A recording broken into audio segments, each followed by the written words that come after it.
Hi, everyone. Tom Kreager with the Tennessean here with Mike Organ, the Hall of Fame writer, the high school sports historian here on staff with your NIL page that you do. Big news Tuesday night. We reported Glencliff was shutting down its football program, going to forfeit the last 4 games of the season. And about 12 or 13 hours after we reported it, boom, they come back. They're going to play. Some kids that had quit the program are now back. They don't want to be looked up as quitters. They want to finish out the season. Good news for Glencliff and the football community. And Mike, this is kind of we talk about this quite a bit, but it's kind of a sad story to see that a program this good from years ago be at this point. You know, some of the greatest high school football coaches from Nashville came from Glencliff or through Glencliff. Ken Redmond, Herschel Moore, 2 of the great football coaches there, Jerry Broadbent, Jim Wilson. The list goes on. And to think that team, that program is teetering on the brink of being going away is just – you want to say it's shocking, but it's not shocking if you've been paying attention to what's been going on in Metro Nashville high schools, public high schools for the last 5 to 10 years. Yeah, and really, there's several factors, I think, with Glencliff. And I think some people say, well, it's the private schools. And private schools have always been in the mix. So I don't want to say this is because private schools or kids are going to private schools. That's always been part of the equation. Yeah. That the demographic of that school area, though, has changed over years.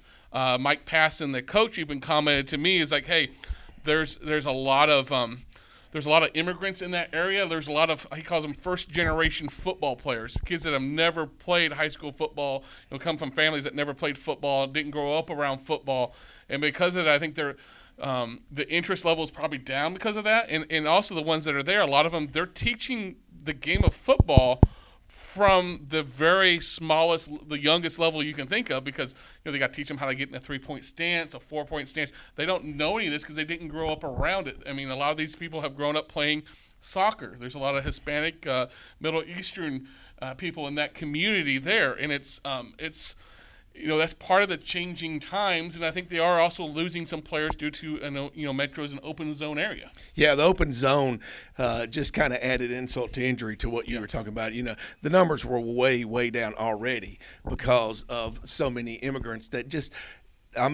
football is a foreign sport. You talked about them not knowing how to line up, the rules of the game. I've had coaches tell me that they have no idea about how to put the uniform on many of their players. So it's become more of a teaching, it's rather than coaching. So while you mentioned the private schools, you got the private schools that are just booming and just those teams, they get all the best players, those programs do. So they have the rich have continued to get richer in that respect, and the poor have continued to get poorer in the other respect, because now they're dealing with players who don't even know how to play the game, much less they're not as talented, they're just still learning the game. And if you're dealing with a Nashville Metro kid, he's got options beyond just going to a private school. He can go to a school that's open there. I mean, he can, I imagine they have to provide transportation, but outside of that, they can. There's nothing to say they can't go to a school that's open. And that's what's happened. They're the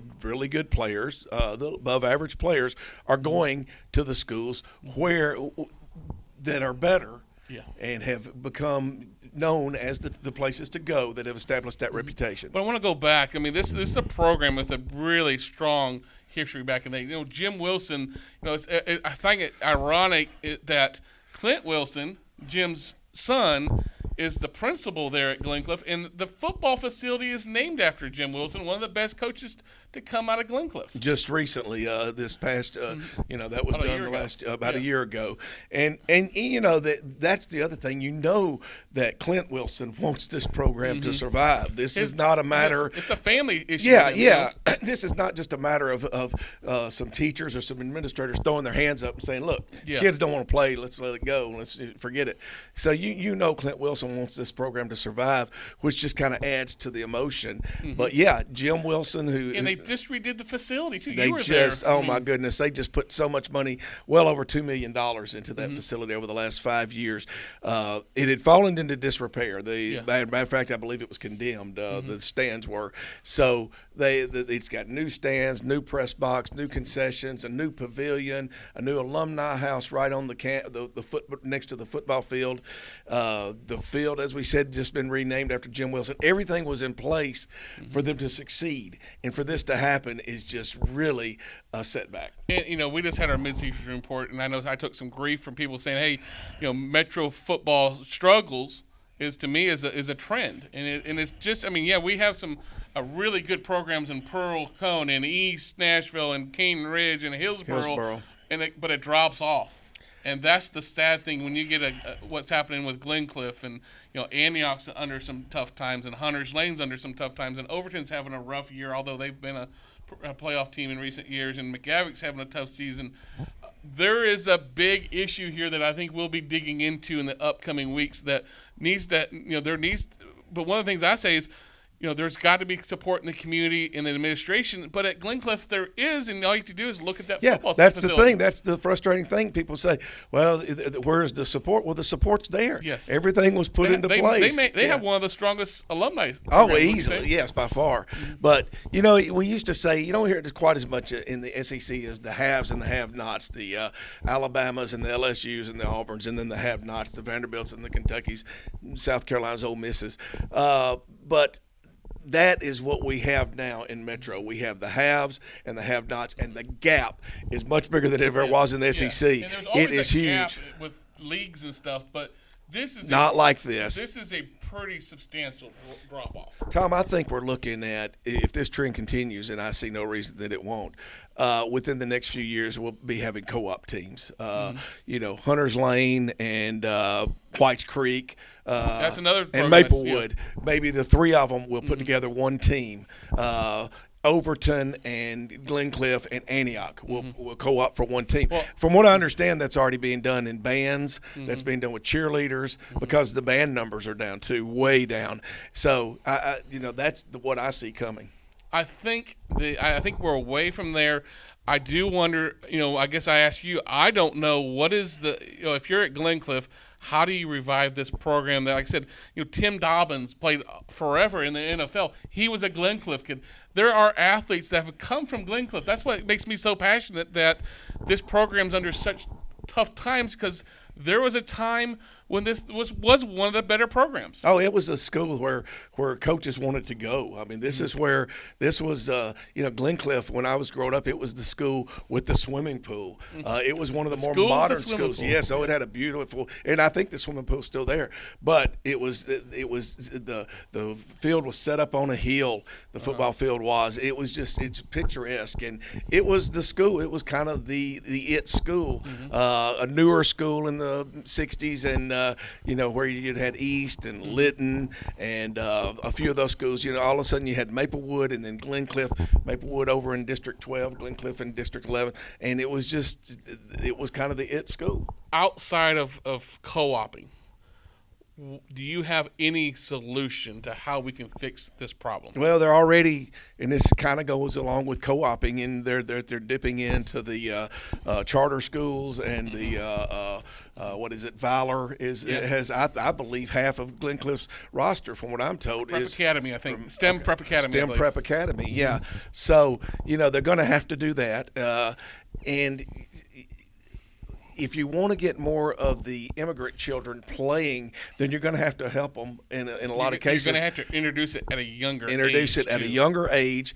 And maybe that will happen, because a lot of these have come over, and they come over as high school students. Well, now that we're getting into the next generation, so there's if the sport can be introduced to them at an earlier age, and they're going to need help in getting, and this goes with all kids, getting home from practices, it's so hard when you might need to work, and again, that crosses all nationalities. Talking to Coach Passon, I believe he has made an effort to try to get, especially like the more Hispanic and more of those guys into football. He's making his plea, and I think that's the way to go. But like you said, the big thing is there's got to be a way to start it down, before you get to high school. Yeah. And because this is a program that has the facilities, it has people that want to make this work. There has to be a plan in place to figure out how are we going to bring it back to where it's a respectable program. So you got to go into the feeder schools, whatever feeds. They only have one feeder school. I know. Is it McKnight? I think. I think McKnight? that Is that a middle sounds school? right. I think that's what Mr. Wilson told me today, and said they had a good season this year. Yeah. The question will be if can they keep those kids and bring them to Glencliff. Keep them interested, keep them engaged, and then and bring them to the school. Yeah. So it's a huge question mark right now, and you'd love to talk to the players. Unfortunately, we can't do that right now because and they're at the heart of the matter. And we'd like to talk to them. Parents. And parents, yes. So if you're seeing this and you are a Glencliff parent, please reach out to me, 615-347-8357. Would love to get your take on what's going on if you're a current Glencliff parent, especially if you have a kid in the program. This is a sizzling hot topic because a lot of people feel that this is the first domino to fall. That it's not just kind of Glencliff's going to go away and then Glencliff's players are going to end up at Antioch and Overton and maybe that will help them. No, this is what I see is that Glencliff will be the first, and then that will kind of lay the groundwork for another school to say, look, we're just going to do what Glencliff did. And I instead of it being just an isolated matter, I think it's something that's going to kind of have, like I said, domino effect. Well, folks, it's obviously a hot topic today. Good to see Glencliff come back. They're going to try to finish out the season. Good luck to them. Please, hopefully they stay healthy right now. I believe last night, if they played last night, they would have had 17 players.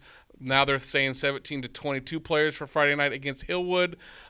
Please go out and support them. 7 o'clock kickoff at Glencliff. I think this program needs all the support you can give them right now. Yeah, and it's like I said, go out and see the facility if nothing else, and support the team at the same time.